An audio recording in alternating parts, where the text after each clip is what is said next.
Arsene Wenger hailed Danny Welbeck as exceptional as the Arsenal forward scored a late winner to condemn relegation-threatened Southampton to defeat at the Emirates Stadium. Charlie Austin came off the bench to equalise for Saints with his first touch after Shane Long's earlier effort had been cancelled out by goals from Pierre-Emerick Aubameyang and Welbeck. But Welbeck was on hand to score a second of the afternoon and secure a 3-2 win for Arsenal, who have won 6 games in a row for the first time this season, as a fiery end to the game saw both sides finish with 10 men as Jack Stevens and Mohamed Elneny soared. Welbeck had not scored in the Premier League since September and had an injury layoff earlier in the season. That was on the back of 2 serious knee problems which curtailed his career, although this match-winning brace could prove the latest part of a recovery story which could end with a place in England's World Cup squad. Danny Welbeck is getting sharper, because he has been out for a while, said Wenger. He had every reason to feel sorry for himself and think this mountain is too big to climb. He had the right knee, the left knee, a year out both times,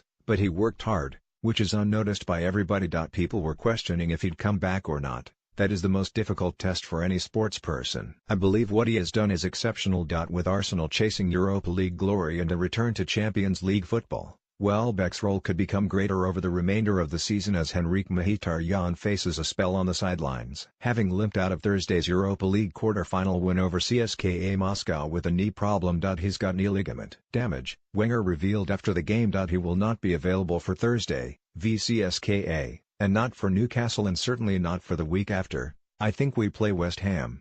I think he will miss these games for sure, but he could still play at the end of the season. Defeat for Southampton leaves them in the relegation zone and 3 points from safety after they lost their early lead here. The late red card for Stevens only compounded the loss, with Mark Hughes unhappy that Jack Wilshere was not also dismissed following the tangle with the Saints defender. I think there should have been another red. Wilshere should have been sent off, he said. If you look at it again, Jack Stevens has obviously reacted to being pulled back for about 20 yards, which is understandable. It's not correct, but it's understandable to a certain extent. But I felt if you're going to send Jack off, you have to send Wilshere off for bouncing up. I thought I saw a definite movement with his knee towards Jack. The referee should have seen that and sent them both off. Hughes has seen Southampton lose both Premier League games since he was appointed as Mauricio Pellegrino's successor, but the Welshman was pleased with the steps made from the 3-0 defeat at West Ham last week. It was a good performance and a marked contrast to West Ham, he added. The only criticism is that when you get back on level terms you need to have the clarity of thought to make sure you take something out of the game. It was clearly encouraging in terms of what we need to do to get out of this situation. Clearly we have got talented players, you saw that today.